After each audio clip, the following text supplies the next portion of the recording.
Welcome to the Golden Gems podcast. Today we're taking a deep dive into Gary Webb, the investigative journalist who traced the CIA crack cocaine connection and was structurally destroyed by the media establishment he served. Right, and we're really looking at a historical event here that forces you to examine the mechanics of truth, power, and consequence in modern reporting. Yeah, exactly. And to really grasp the weight of that destruction, we have to begin at the very end of his life. So I want you to imagine this meticulously organized scene. It's December 10, 2004, in Carmichael, California. Just a, modest working-class suburb. Right. Movers arrive at this foreclosed suburban house. They're there to clear out the belongings. But before they even turn the knob, they find a note taped to the front door, and it reads, "Please do not enter. Call 911 for assistance. Thank you." Which is, it's a scene entirely stripped of chaos. Everything is arranged with this absolute forensic intent. Inside the bedroom, Gary Webb is dead from 2 gunshot wounds to the head. A .38 caliber revolver is lying nearby, and he's carefully placed his driver's license on the bed. Just to expedite the identification process for the coroner. Exactly. In the kitchen, his cremation certificate and his Social Security card are laid out on the counter. He has already mailed 4 single-spaced letters to his ex-wife and his 3 children. His car and motorcycle keys are in an envelope addressed to his oldest son. And meanwhile, in the living room, all his journalism awards are just packed neatly into moving boxes. Yeah. Now, when encountering a scene involving a journalist who exposed the CIA and 2 gunshot wounds to the head, the human mind obviously searches for an assassination plot. Oh, absolutely. Yeah. The visceral reaction is to assume murder. But we have to be clear here. This isn't a true crime mystery or some conspiracy theory. Right. Sacramento County Coroner Robert Lyons definitively ruled this a suicide. The forensic reality entirely supports that conclusion. The actual investigation for you, the listener, is dissecting this profound cognitive dissonance. How does a reporter achieve total factual vindication from the government itself while simultaneously suffering total professional annihilation? Exactly. From his own peers, no less. So I want to understand how his investigative lens was constructed in the first place, long before he ever collided with the intelligence apparatus. Where does a reporter even develop this specific temperament required to take on an entrenched system of power? Well, we really have to look at the geography of his origins. Webb was born on August 31st, 1955, in Corona, California. Okay. And during his youth, Corona was essentially agricultural land. It was sitting on the periphery of Los Angeles, and it was rapidly being swallowed by suburban sprawl. Citrus groves were actively being paved over for housing tracts. So he's watching the visible surface of his community being physically rewritten. Right, by larger economic forces operating out of the nearby metropolis. And growing up on the margins like that, it has to train your eye. When you watch the facade of your hometown change based on decisions made in boardrooms miles away, you start to view power centers differently. Yeah, you don't see them as these flawless, impenetrable fortresses. You see them as systems that naturally export their problems and their collateral damage to the periphery. Precisely. That peripheral existence breeds a very specific type of skepticism. He carried this working class, really pragmatic ethos into his education and his career. He did not possess an Ivy League pedigree. Right. He attended Northern Kentucky University. Yeah. For Webb, journalism wasn't some literary exercise or a stepping stone to elite society. He approached it as a blue-collar trade.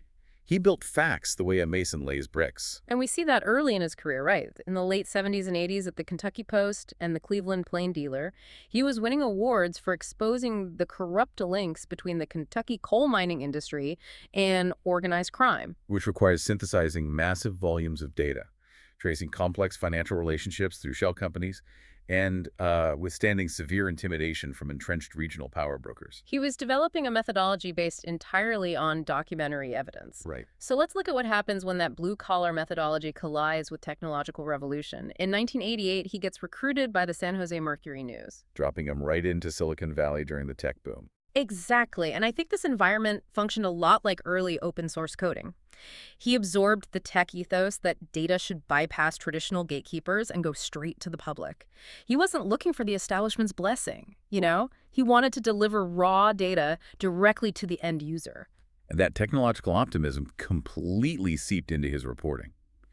The Mercury News was flush with tech money at the time, aggressively competing with the legacy East Coast papers. Right. They placed Webb in their Sacramento bureau, which gave him the autonomy to operate outside that daily grinding news cycle. They gave him the funding and the digital tools to think on a massive structural scale. And that ethos of data democratization is exactly what made a 1995 local courtroom observation so explosive. It turns a routine drug trial into a geopolitical indictment. Yeah, so let's set the scene in that 1995 San Francisco federal courtroom. What is Webb actually observing? He's watching the testimony of Danilo Blandon, right? Right. Blandon is a Nicaraguan cocaine trafficker testifying as a government witness. And during cross-examination, the defense attorneys begin pulling on this very specific historical thread. They revealed that during the 1980s, Blandon was moving massive quantities of cocaine into Los Angeles. But the crucial detail is where the profits were going. The money was being funneled to the Contras. Let's stop right there because we need to ground this for the listener in the geopolitical reality of the 1980s. Why would the CIA care about domestic cocaine profits funding a guerrilla army in Central America? Well, during the 1980s, the U.S. government was fundamentally opposed to the Sandinista government in Nicaragua, which was a leftist regime. The CIA's strategy was to fund and arm a right-wing rebel group, the Contras, to overthrow them. But then Congress passes the Bulland Amendment. Exactly, which legally restricted the CIA and the Department of Defense from using federal funds to support the Contras. So cut off from official U.S. taxpayer money, the Contras needed a shadow economy to finance their war. Right. And sitting in that courtroom, Webb realized he was looking at the blueprints of a systemic failure. You have Norman Meneses, a high-level trafficker based in Nicaragua with documented ties to the CIA. Meneses supplies Danilo Blandon, the logistics man. And then Blandon sells the cocaine to a street-level distributor in South Central LA named Freeway Ricky Ross. Yeah, who masters the production and distribution of crack cocaine, becoming arguably the most prolific dealer in the city's history. So Webb spends the next year conducting this forensic excavation of the pipeline. He gathers thousands of pages of declassified court documents, DEA reports, congressional testimony. He travels to Nicaragua to interview imprisoned Contra leaders. He goes to federal prison to speak with Ricky Ross. And then, in August 1996, the San Jose Mercury News publishes the 3-part Dark Alliance series. Right. But the delivery mechanism was completely revolutionary. Applying that open-source Silicon Valley mentality, they built a dedicated website for the series. They didn't just post the text. They uploaded the primary sources, the court documents, the DEA reports, the audio recordings. And that specific delivery method was incredibly dangerous to the establishment. By uploading raw, uncompressed data directly to the early internet, Webb bypassed the traditional media filter entirely, Giving marginalized communities documented proof of systemic exploitation they had suspected for a decade. Exactly. The data was sitting right there on their screens. I do want to jump in here to aggressively correct a historical misconception, though, because this was used against Webb so relentlessly. The genocide myth. Yes, Webb never claimed the CIA deliberately sat in a room and plotted to addict Black Americans to crack cocaine. That narrative simply does not exist in the text of Dark Alliance. No, it doesn't. Media historians constantly point out that this was a straw man constructed by his critics, a caricature of his work designed to be easily dismantled. His actual verifiable claim was that the CIA prioritized funding a shadow war over preventing cocaine from entering the U.S. It was a cold policy decision. They knew the pipeline existed, they protected the assets from domestic law enforcement, and they looked the other way. Which had devastating domestic consequences. But when you bypass the gatekeepers and expose the intelligence apparatus like that, the legacy media doesn't applaud. No, they circle the wagons. Yeah. The New York Times, Washington Post, and Los Angeles Times launched these synchronized, massive investigations into Webb's work. They attacked his framing, not his core facts. Which brings up a really critical question about the mechanics of institutional destruction. How does a technicality in journalistic framing become the authorized weapon used to completely dismantle the substance of a historically accurate investigation? Well, they focus on the micro details. The LA Times assigned a team of 17 reporters just to pick apart Dark Alliance. They interview anonymous CIA officials who, of course, deny the allegations. They find minor discrepancies in timelines or estimated dollar amounts. They argue he oversimplified the drug trade. Exactly. By focusing entirely on these granular disputes, the major papers successfully obscured the macro truth that the pipeline actually existed. But why the hostility? Why would these major papers care so deeply about defending the CIA against a regional paper? Institutional embarrassment. During the 1980s, Senator John Kerry's committee investigated this exact Contra cocaine pipeline, and the major legacy papers largely ignored it. Ah, so Webb's work exposed their own historical failures. Right? Challenging the CIA was fine in small doses, but proving domestic devastation crossed an invisible line of acceptable discourse. And facing this unprecedented pressure, the Mercury News folds. In May 1997, executive editor Jerry Sepos publishes a front-page column acknowledging shortcomings in the series. It functioned as institutional abandonment. Webb's own paper publicly signaled they wouldn't defend his methodology anymore. And his exile is swift. They pull him out of Sacramento and transfer him to the Cupertino Bureau to cover mundane, hyper-local news, police blotters, zoning disputes. The intent to humiliate him is obvious. Yeah. So by November 1997, he resigns. And that professional exile rapidly manifests as physical and geographic exile. The downgrade from the center of media power to the economic periphery perfectly mirrored his psychological descent. Which brings us to the tragedy of his later years. Fast forward to 1998, CIA Inspector General Frederick Hitz releases a massive internal report. Volume 2 of which entirely confirms Webb's core findings. The government's own investigation admitted it, total vindication. But there was practically zero media coverage. The definitive vindication of his life's work did absolutely nothing to restore his career. So by 2004, he's making $30,000 a year at a Sacramento alt weekly, divorced from his wife, Sue, and the house in Carmichael is in foreclosure. Right. And I think there's a profound psychological devastation associated with suburban architecture facing foreclosure.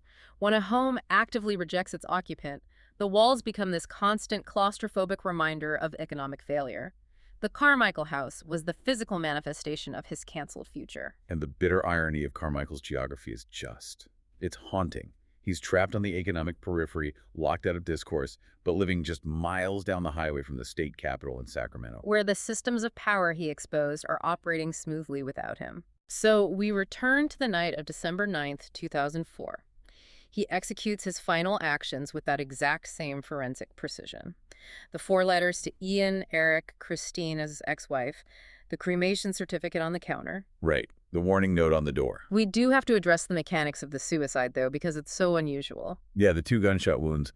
It sounds impossible to the layperson, but the forensic reality is grim and scientifically sound. He used an old .38 caliber revolver. Right, and he placed the weapon near his right ear. But when he pulled the trigger the first time, the bullet followed a downward trajectory, slicing through his face and exiting his left cheek. A massive wound, but non-fatal. Exactly.